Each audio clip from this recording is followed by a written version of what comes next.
One पर्व पांडवों का वनवास, भीमसेन द्वारा किरमीर का वध, वन में श्री कृष्ण का पांडवों से मिलना, शाल्यवधोपाख्यान, पांडवों का द्वैतवन में जाना, द्रौपदी और भीम द्वारा युधिष्ठिर को उत्साहित करना।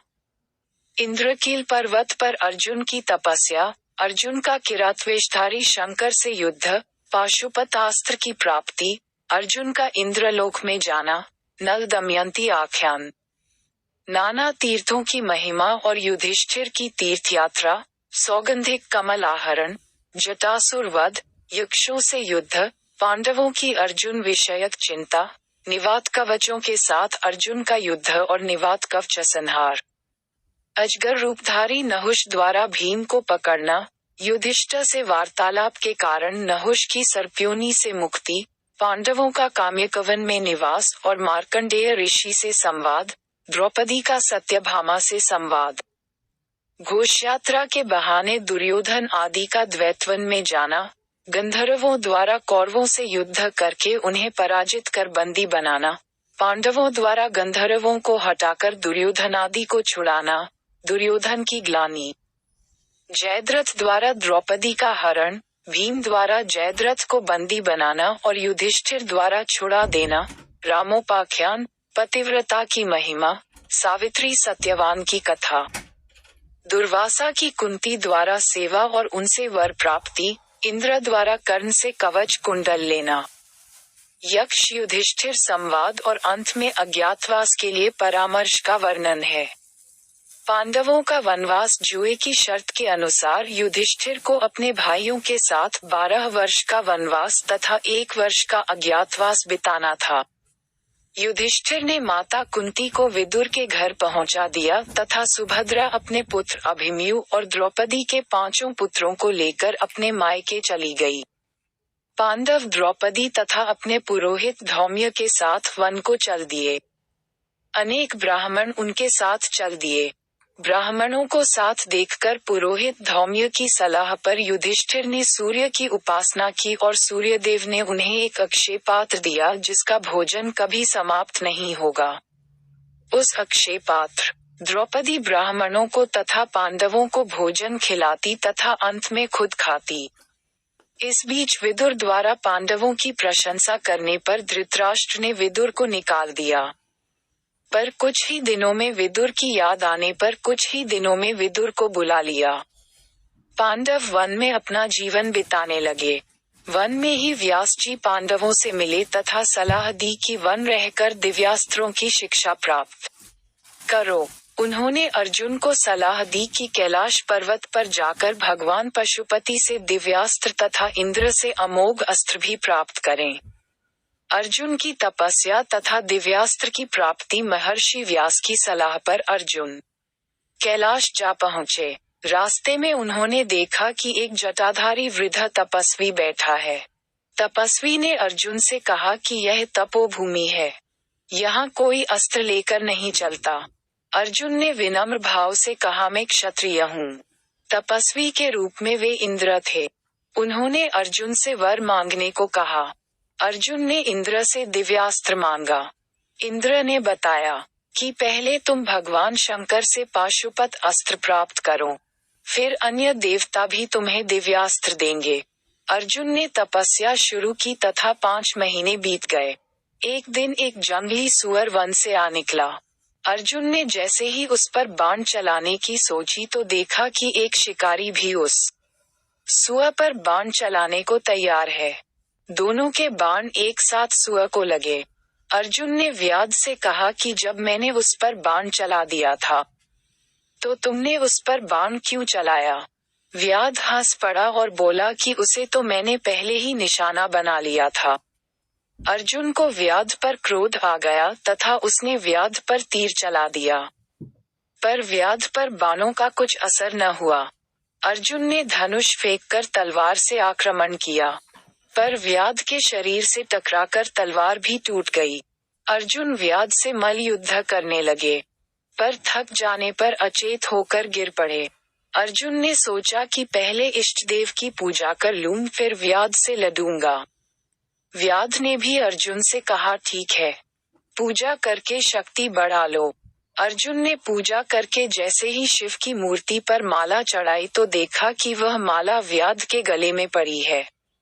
अर्जुन को समझने में देर नहीं लगी कि व्याध के रूप में भगवान शंकर ही खड़े हैं। शंकर ने प्रसन्न होकर अर्जुन को पाशुपत अस्त्र दे दिया और बताया कि मनुष्यों पर इसका प्रयोग वर्जित है।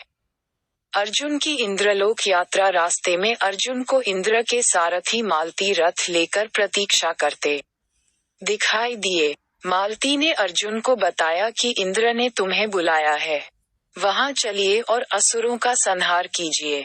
इंद्रलोक में सभी देवताओं ने अर्जुन का स्वागत किया तथा अपने दिव्य अस्त्रों की शिक्षा दी।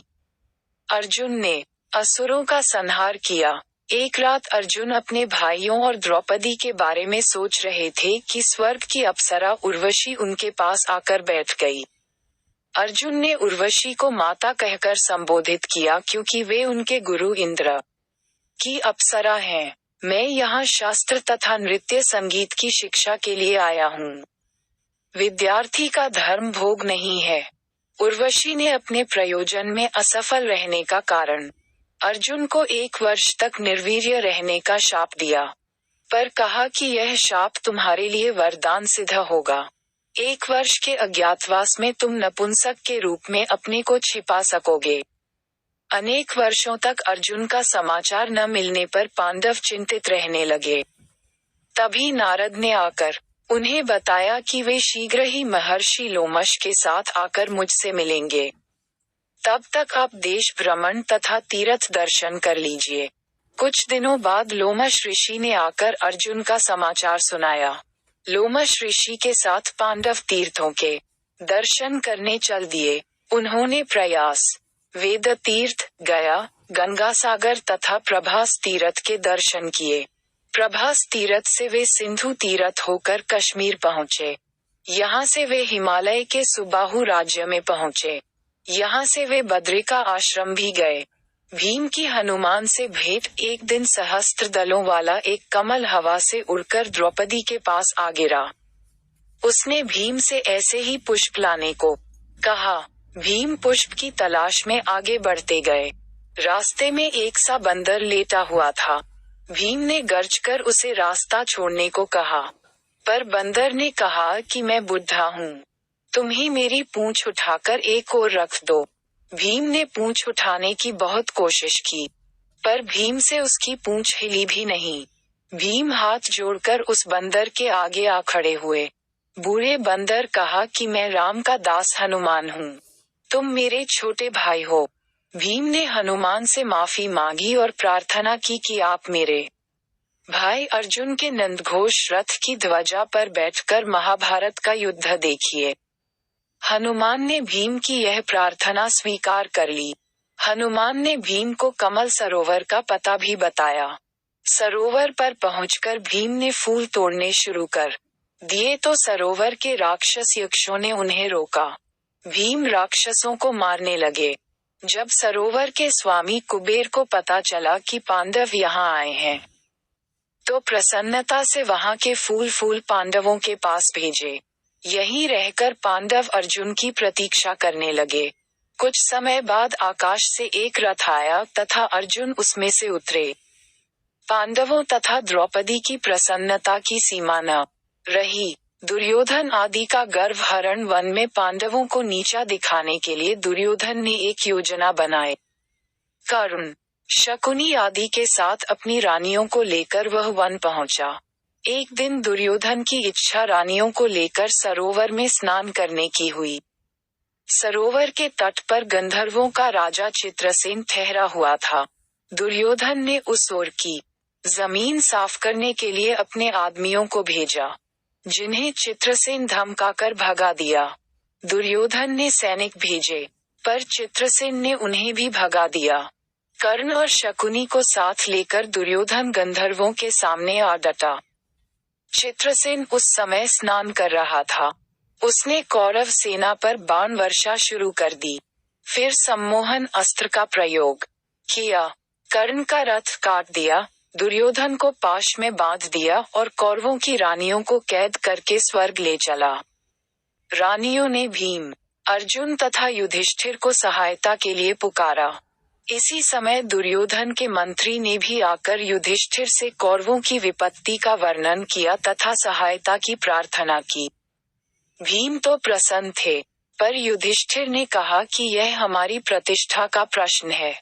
उन्हीं के कहने पर भीम और अर्जुन चित्रसेन से भिड़ गए तथा महाकर्षण अस्त्र द्वारा चित्रसेन को आकाश से नीचे उतरने पर विवश किया।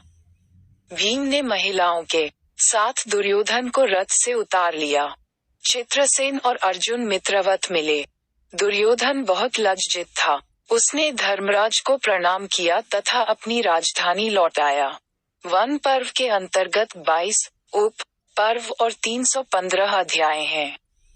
इन 22 पर्वों के नाम हैं अरण्य पर्व, किरमीरवध पर्व, अर्जुनाभिगमन पर्व, कैरात पर्व, इंद्रलोकाभिगमन पर्व, नलोपाख्यान पर्व, तीर्थयात्रा पर्व, जटासुरवध पर्व, यक्षयुद्ध पर्व, निवात कवचयुद्ध पर्व, अजगर पर्व, मार्कंडेय समस्या पर्व, द्रौपदी सत्यभामा पर्व, घोषयात्रा पर्व, मृगस्वप्नोद्भव पर्व, बृहद्रौणिक पर्व, द्रौपदी हरण पर्व, जयद्रथ विमोक्ष पर्व, रामोपाख्यान पर्व, पतिव्रता महात्म्य पर्व, कुंडलाहरण पर्व, आरण्यय पर्व। अगर आपको वीडियो अच्छा लगा तो सब्सक्राइब करें और शेयर करें एजुकेशन स्टोरी।